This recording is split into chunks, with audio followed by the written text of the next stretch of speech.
Welcome to Fearfully Made the podcast. We're so glad you're here. Today, we are going to jump into functions of behavior. Awesome. I'm ready. Love it. I'm Marissa. And I'm Kim.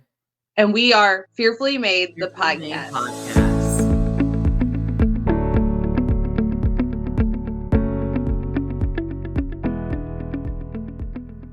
All right. Are you ready for this one? Yeah. Functions of behavior is kind of hard. What'd you say? I said functions of behavior is like really hard, actually. I feel like it's something that I still kind of sometimes struggle with. I think a lot of people struggle with it. It requires a lot of thought process. Yeah. So let's talk about what functions of behavior are. There are 4 functions. I'll let you start, Kim. Yes. So Marissa had brought up a good point. ABA always talks about acronyms. So We do. SEAT is an easy way to remember this. So S is sensory, E is escape, A is attention, and T is tangible. Sensory is requiring all of your 5 senses. Escape is what we like to call task avoidance. Attention is seeking either positive or negative attention. And then tangible is seeking access to a desired activity, location, person, an object. Do we want to dive into each function of behavior and talk about specific examples on how to identify? Sure, I would love to. Let's start with, since we gave the C acronym, we'll start with sensory. So like you said, it's your 5 senses. So let's go over them. What would sight look like if I was trying to identify sight? Yes, so that could also be recognized as visual stereotypy.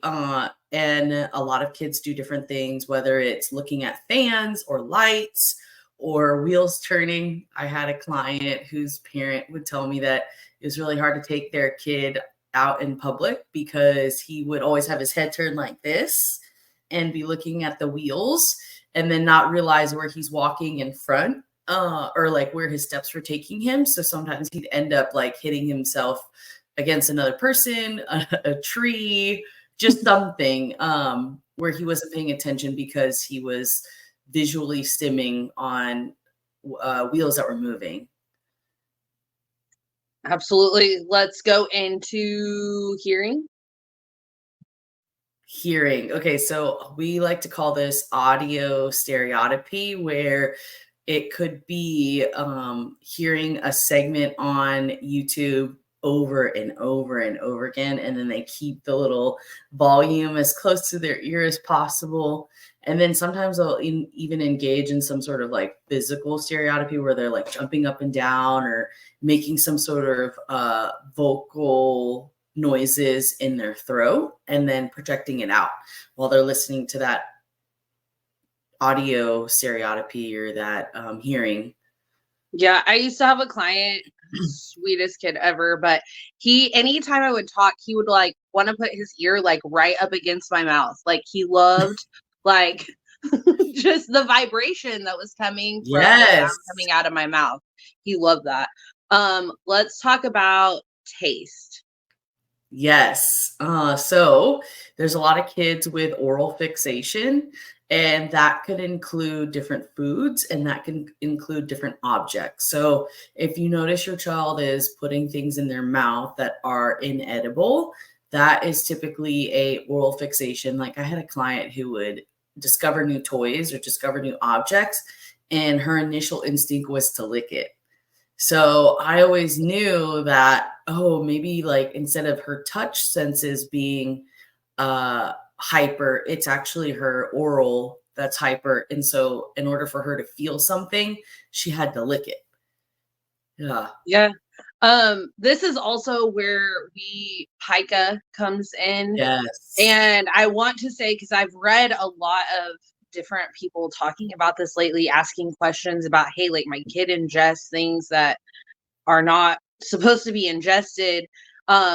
When it comes to anything with like the oral fixation, if they are ingesting things, you need to talk to a pediatrician about that.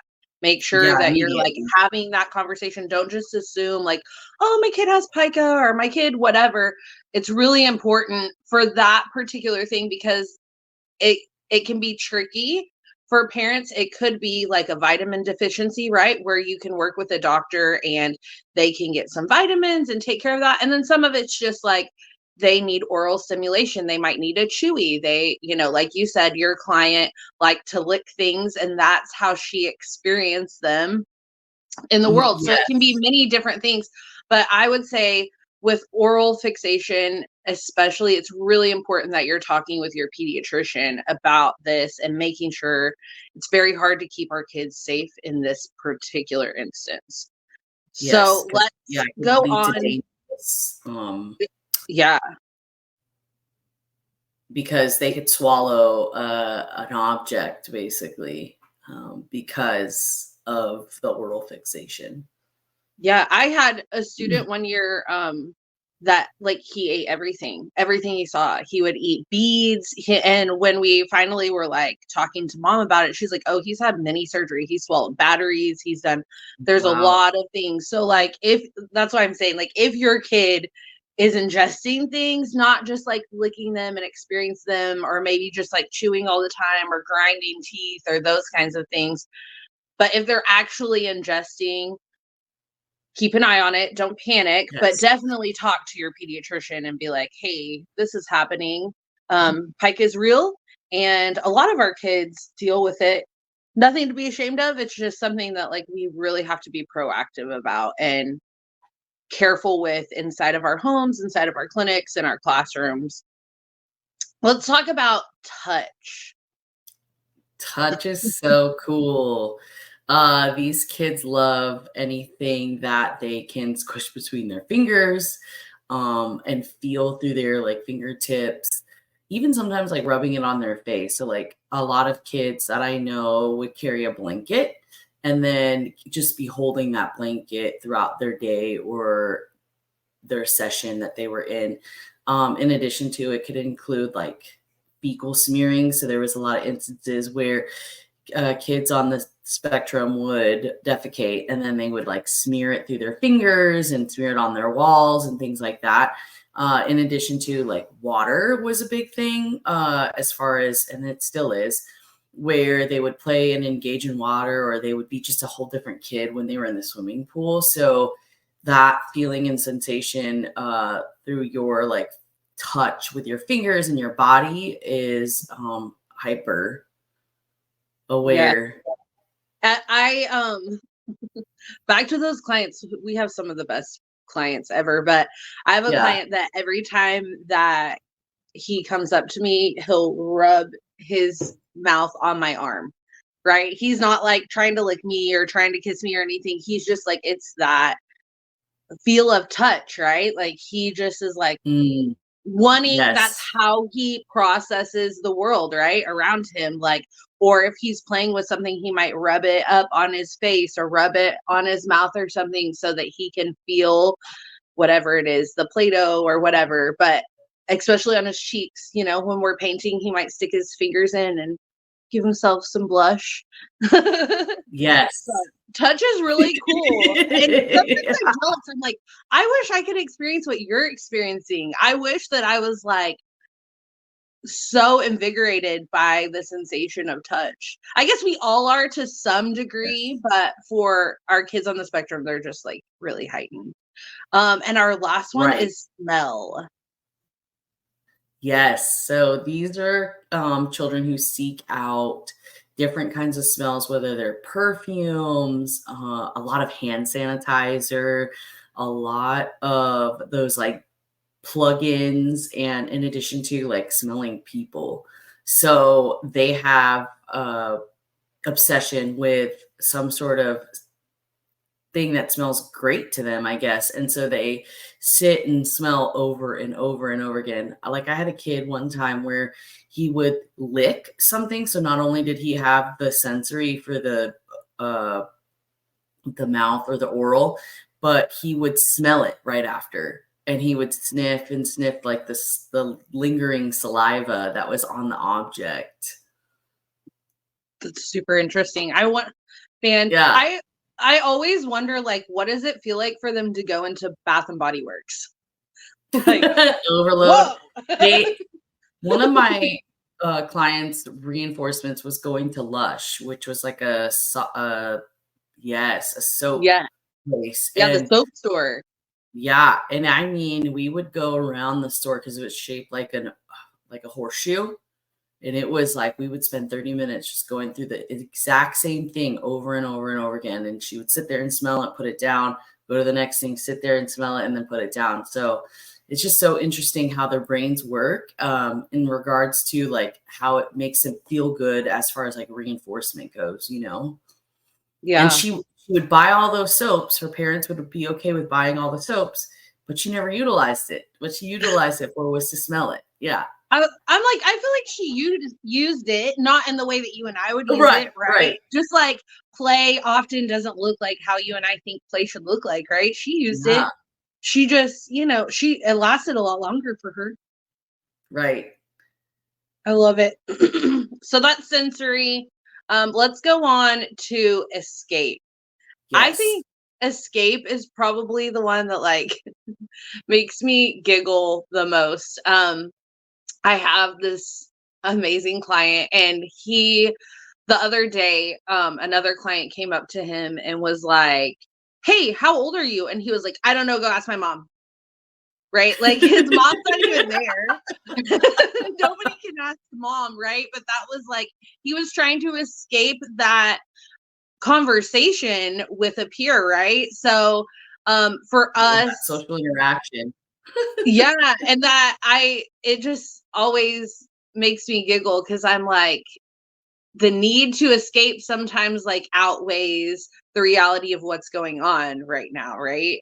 Yes. So let's talk about what you would do about that, right? So if you Yeah. have a child, a student that is like trying to escape situations, Or even or an adult in the spectrum. an adult, you have a really great, you want to share your story because I just love it so Yes. much.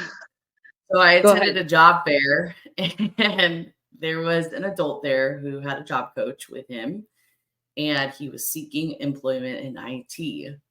And a lot of the vendors there or the people that were hiring were not necessarily seeking IT.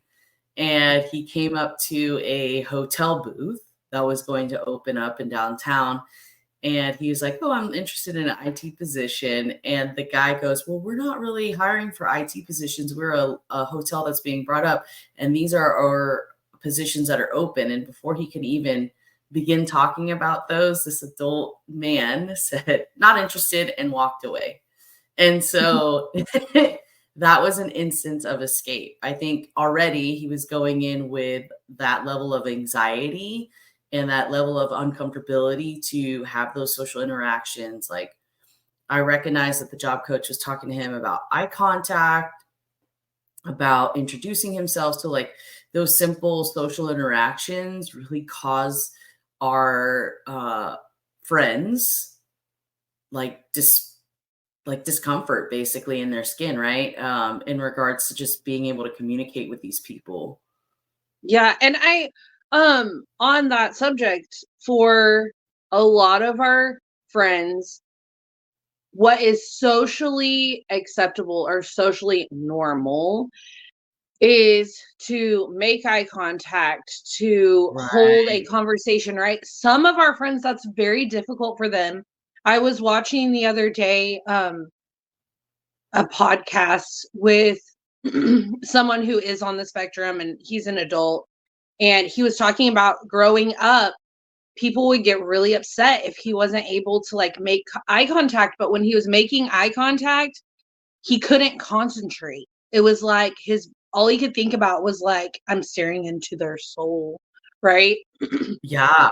And he really has struggled with that his whole life. So for a lot of our friends, whenever we start to have these conversations, just a simple conversation of your peer walking up and saying, hey, how old are you? And making that eye contact with you and kind of forcing you into a situation that you weren't ready for and you hadn't prepared for that, that can be really difficult for them. So let's talk about like what we would do. There's a couple approaches.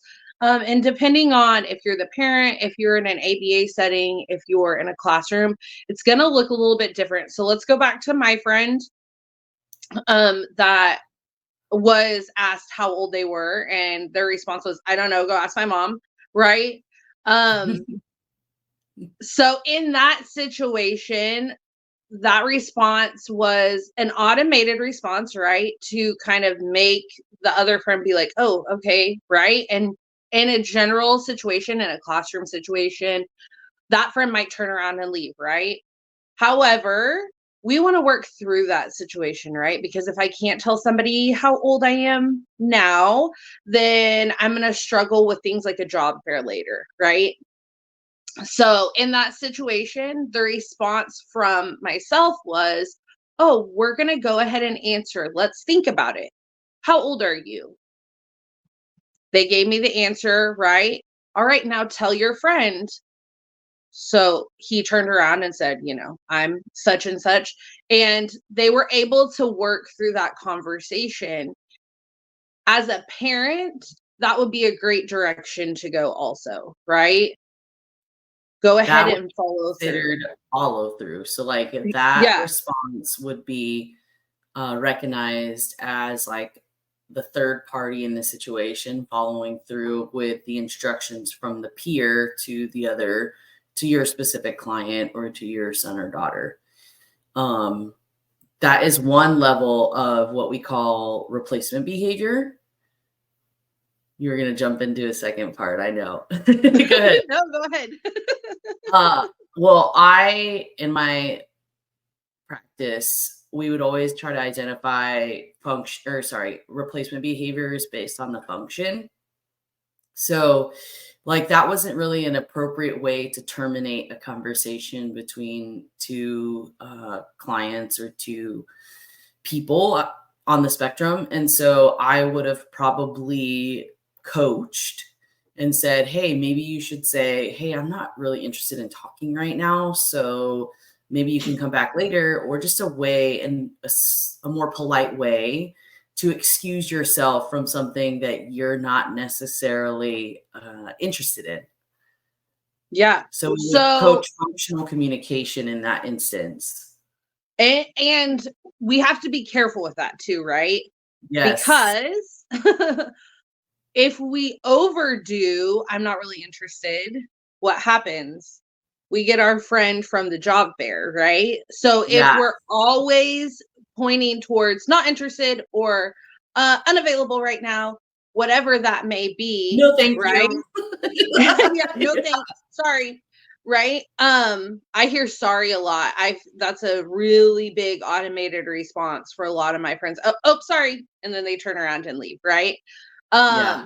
So we Let's have talk to about automated responses real fast, because Yeah, go you brought ahead. it up now twice. And I think that for our viewers, I think it's really important that automated response is more like a conditioned response, meaning that they were taught this. And so they're conditioned to, when they encounter situations like this, like social uncomfortability, they instantly go in and they say those like phrases that they have learned through therapy or their parent or at school.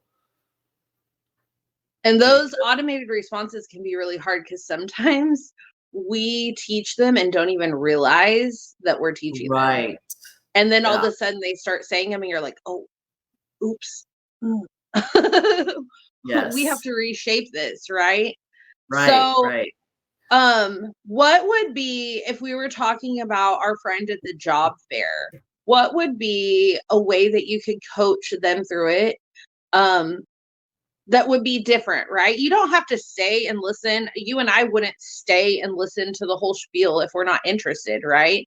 But we might have a different response than not interested and turn around, right? Right. So how could you coach them through that? Yes. So I would probably have them return back to the setting and say, thank you for offering me these positions. But like I had said, I'm looking for an IT position, but I will check your website if those are ever become available on the administrative side. Just something in regards to being polite in regard and escaping in a more polite manner. I Yeah. think a lot of the workforce today, we have to remind ourselves, right? So a lot of the workforce today is all about culture and like, how do we keep a positive working culture? And so when they come in and they're saying, I'm not interested in the way it was so abrupt, most people are going to take a look at that and go, well, they're probably not a right fit because they're instantly dismissive. And I think it's just a misunderstanding between both parties. And so what they need to be doing is really working on teaching those skills. Yeah. I more than agree with that for sure. Yeah. Let's move on to attention. We did sensory, escape, and now attention. Yes. Yes. Okay. I have a great story for this. Please share. Please share.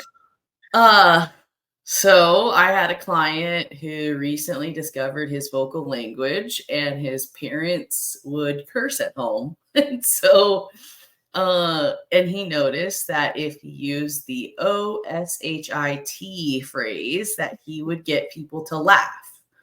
Well, it would be all the time. Every single time that he would come in, it was, oh, shh. And, when a 3-year-old is saying it and then you're cute, most people will react and be like, that is not something you should say, and then start giggling. Well, he enjoyed the giggling and it would happen often. Well, then people were getting to the point where like, now it's no longer cute and they're getting tired of it, but they made the initial mistake of providing that attention to them. So now we have to undo that by providing no reaction whatsoever, in order for them to stop engaging in that inappropriate attention behavior. Yeah. We talk about this a lot. Attention is your least favorite. Attention is my most favorite.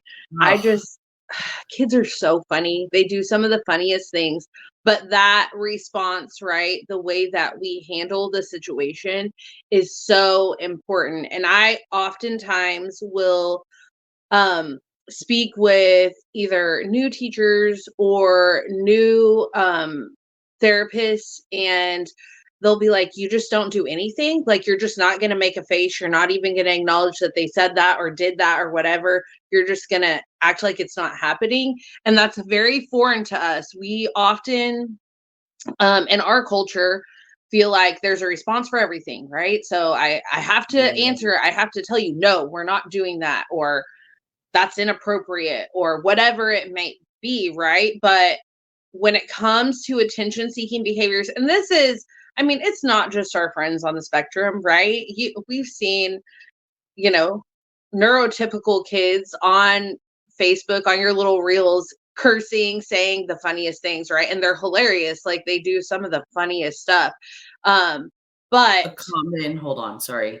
A common way of recognizing attention seeking behavior is, have you ever gotten on the phone and your kids are constantly asking for something while you're on the phone? right, So I have best friends with children, and it's funny because they'll say, they weren't bothering me 30 minutes ago when I wasn't on the phone with you. And now I'm locked up in the laundry room so that they can't find me so I can have an adult conversation with you. And I feel like it's so common. It's like, Mom, can I have Cheetos? Mom, can I have a fig bar? Mom, can you make me a quesadilla? Mom, where's my shoes? Mom, can we go outside? And I'm like, dude, you want to call me back? right? Or it's my son popping his head up over the headrest. Hey, Yeah. right? Every 5 seconds. Because he's looking for attention, right? Like Right. he Yeah. doesn't even want anything. He's just like right here. Hey, Yes. hey, Kim, hey, right? Yeah. Yeah, that's It's a common way attention, to relate to attention, with like even just neurotypical kids or just children in general, you know? or people in general. I mean, I know Ugh. adults that engage in attention seeking behavior every day at their job. So, Yeah. Yes. like attention seeking behavior it's a natural thing, really. And we all desire to be seen, heard, loved, and understood, right? So Yeah, a lot of definitely. times when I have a client or student that is engaging in that attention seeking behavior, that's what I'm trying to remind myself. We all want to be seen. We all want to be loved. We all want to be understood. So how can I, once I move past this, how can I give you some attention in an appropriate way? Right? Yeah. That is, So go ahead. I would totally jump in regards to that, like seeking the positive attention or reinforcing the positive attention. So I always tell parents or even clinicians, we need to be praising them when they're engaging in the socially appropriate behavior. So, like when Absolutely. they're having that conversation with other people that's appropriate and not about poop or whatever it is that is negative. And just to remind people, like having those poopy conversations is age typical. Like, I mean, I have nephews, and every single year they ask for fart spray as a birthday present. And then, Of course they do. yeah. So it's socially appropriate, but as adults, you're like, come on, be mature. And it's not, you can't tell them that. But as far as reinforcement goes, you want to reinforce them with when they're engaging in that appropriate attention seeking behavior, and then also teaching them ways to gain attention in a manner that isn't disrespectful, that isn't inappropriate, that isn't offensive either. So those three components are huge, and you don't want to give those three components so much attention, but you want to guide them to ways that they can gain attention more appropriately. Yeah, one of my favorite things that I used to teach in my classroom, really like at the very beginning, before we really started teaching anything, was what I like to call tap, look, and ask, right? Yeah. So instead of being like, teacher, teacher, teacher, teacher, right? Like, calm down, right? I do want to hear what you have to say. What you say is important. So you can tap me on the shoulder. And when I look at you, you know that I'm paying attention. Then you can talk to me. I might not look at you right away. I might have to hold my finger up and you might have to wait just a second, right? Or I Yeah. might have to finish my conversation with my friend. But when I'm done, hold it in your head and you can tell me exactly what it is that you're wanting to say. It's important to me and I want to hear it. Um, Right. in the clinic, it looks a little bit different, right? That's a lot of words for someone who isn't interested in hearing a lot of words, right? So in the clinic, we can still teach tap and look and Yeah. ask. I think Yeah. we did a tap, look, and ask with a client before. But it also looks like whenever they're done with that behavior, let's say we're just like making poop jokes, poop jokes, poop jokes, as soon as they're done with that, as soon as they Yes. step into the next thing of whatever it may be, writing something down, speaking positively of a friend, I'm going to acknowledge it the second, not delayed because I'm agitated with the behavior, the second it happens. And that will Right. reinforce, oh, they like that. I'm going to do that more and do the Yeah. thing they weren't talking to me about less. So Yes. the very Yes. last one is tangible access to tangible items, or Yes. places. I had a student years and years ago. God bless her soul. I loved her so much. But when it was time for us to clean up for center time, it was when I was teaching. She would just start screaming, destroying my classroom. I mean, just knocking over shelves, throwing toys, flipping tables, throwing chairs across the room.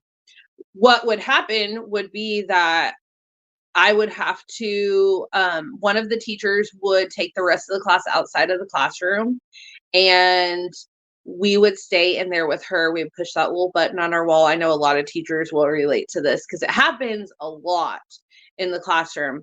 Push that little button on the wall. The counselor or the principal would come down and hang out with myself or the other teacher that was in the classroom, and we would wait her out, right? So, what was happening in that situation is we were asking her to be done with what she wanted to do, right? And that's hard. A lot of our kids, we see this at home. It's time for us to go, right? And oh, no more tablet. And all of a sudden they're screaming, they won't put their shoes on. No, we're not doing that, right? So she was seeking access to the tangible items within the classroom. And that can be really difficult. Kim and I had this conversation last night. This is probably the one I get wrong the most, because I'm like, oh, they're trying to escape because they don't want to go on to the next thing or whatever, when in reality, they just want that thing that they were playing with right now. So Yeah, what? it's very common to like recognize it as escape. Yeah. Yeah. Cause in my mind, right, in that situation, I'm like, well, she just doesn't want to do the next thing that we're doing. Right. But Right. whenever we're looking at behavior, I would say the very most important thing looking at behavior is that we're not deciding for someone else what they're thinking or what they want or Yes. don't want. Right. Yeah. So we Key. call it the dead man's test. Right. I am only going to decide and figure out what's going on here with things I can actually see. Yeah. So in that moment, what am I actually seeing? The timer went off. She started throwing things. What does that tell me? That tells me she was still playing with that, right? She Right. doesn't want to move on. She still is holding on to that thing to continue with. So there's a couple And this things is that so we can. common in the field, like having access. So just reminding ourselves that they started with something that was preferred, and now you're presenting something that is so not preferred. And how do you tell somebody, okay, that's enough? Like it would be like you taking away my cinnamon roll and going, okay, you only get one bite. Oh, I'm gonna come for Excuse you. me. I will claw your eyes out for that cinnamon roll. Give it Yeah. back. Yeah. So the thing with access is the way that we respond to the access to tangible is actually going to look different within the classroom, within a clinic setting, and then at home, right? Because the reality of them gaining the access looks different in each environment. So in the classroom setting, Yeah. for that student, what I ended up doing and what I would still do is I got her a timer, right? So at 5 minutes before it was time for the cleanup song to come on, I would go over and say, hey, we have 5 minutes. When this timer goes off, we're going to be all done, right? And then in addition to that, whenever the timer went off, and I had like a classroom timer that was on the board so the whole class could see it. It wasn't like a secret special thing for her. It was just like the whole class knew what the timer was doing. When the Yeah. timer went off, I gave an additional 5 minutes of flex time for her to put up the things, because a lot of times like the putting up part, especially when you're in my classroom was two adults to 20 kids, I needed more space and time to like get everybody going in the right direction, right? So in that instance, I gave myself and the entire class and her an additional 5 minutes to kind of like flex into that time. In the clinic, it would look somewhat similar. Kim, do you want to talk about like what your procedure would be for the clinic? Yes. So again, I would always include communication. So if they weren't ready to transition, we would have them ask for additional time. So like, can I have 1 more minute? Can I have 5 more minutes? And then I would also add a reinforcement. So if they were able to successfully transition, they would get some sort of secondary reinforcement. Like, okay, since you transitioned without having an explosive tantrum where the property destruction was involved, like the next time they were given like additional minutes to play the activity that they were seeking. And so that's like a huge part of your replacement behavior procedure in regards to teaching these kids, because access is so hard to combat. It's something that's very similar to like automatic. It makes them feel good. So when they're playing video games or they're watching their tablet and you immediately take it away from them, or you transition from something to a less preferred task, they're instantly going to react in like a Hulk manner because that specific activity made them feel so good. Yeah. I had a friend at church. I serve at our church, and he is a friend that's on the spectrum, and we have video games inside of our area, and he was playing the Nintendo Switch, and we came over the microphone and said, "Hey, it's time for us to start cleaning up." Another friend came up and said, "Hey, it's time for us to sit down." And he just stood up and punched that kid right in the face, right? Like, he was not ready to transition, right?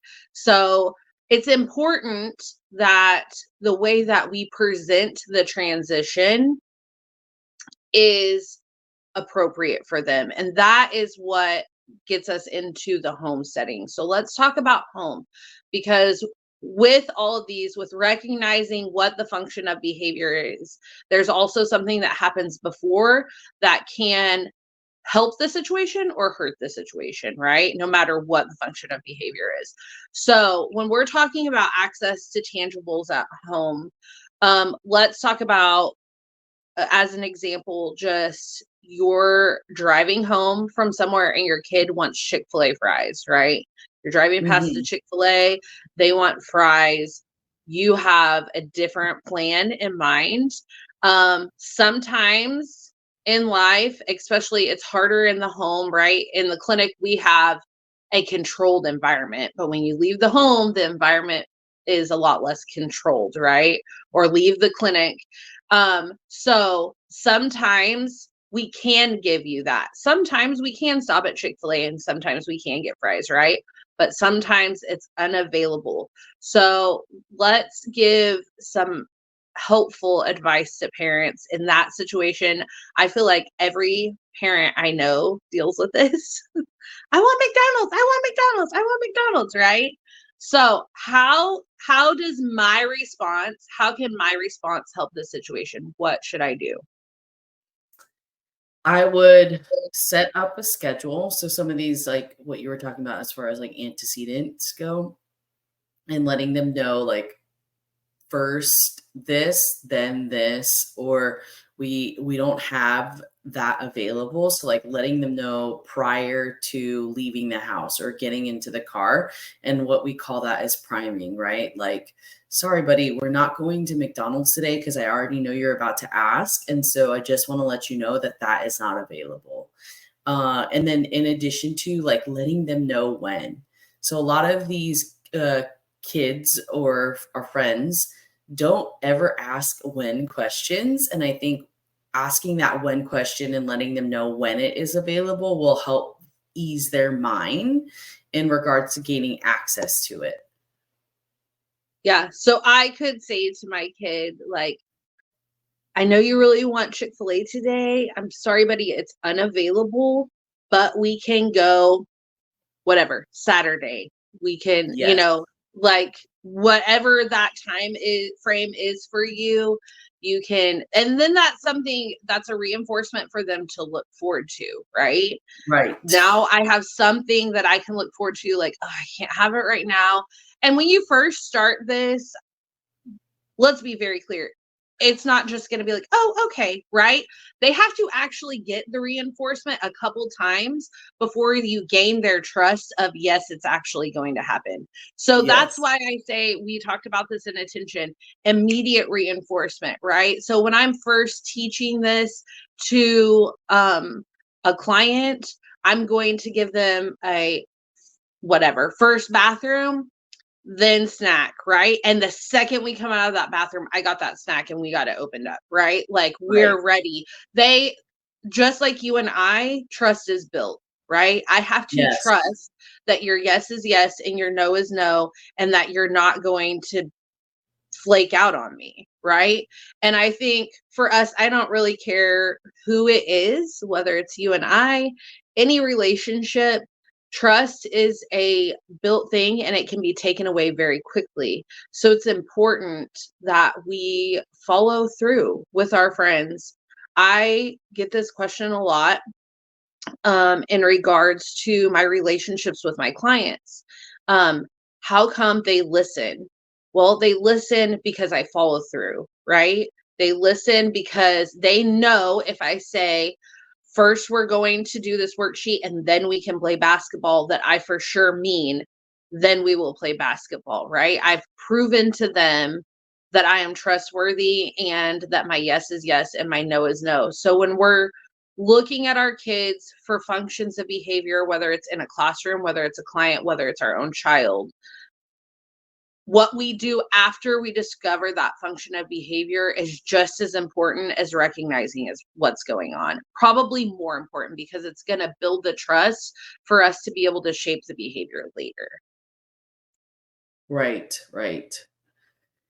Yeah, it's so important. I had a lot of parents who would make those promises and then forget to follow through, right? Or I would have the Guilty. parents, yeah, who would make the Guilty. promise and follow through with a contingency. So I would always tell them, like, don't add anything, because now you're creating other parts of the behavior, as opposed to just telling them, hey, on Friday after therapy, we'll go to Chick-fil-a and grab those fries for you.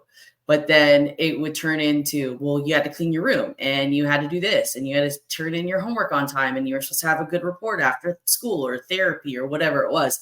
And so then now you've put too many response effort, is what I would like to say, in order to get the fries. So you've increased the way of accessing it, and then it becomes not worth it to the kids, right? As opposed to reinforcing their communication to you. Yeah. Yeah. And that can be very confusing. We'll have to talk about that on another podcast, because reinforcement versus bribing is very hard to understand Yes. and to put into place. I remember when I very first started in with special education, and they started like explaining reinforcement. I'm like, so you're bribing the kids? And they're like, no, this is totally different. The verbiage, the way we carry it out, right, is different. And you have to kind of change a little bit of your thought process and learn a little bit of that. So we're definitely going to have to do a podcast on reinforcements and types of reinforcements and what that will look like. We hope that this helped you guys a little bit. Functions of behavior can be very difficult, but as we continue on the podcast, we will be referring back to this podcast a lot. So we hope this Yes. helps. We hope that if you have any questions, maybe you'll shout them out and we can answer them in future podcasts. We hope you have a great day. Thank you for Thank you joining for us. joining us. Yeah. We'll see you guys later.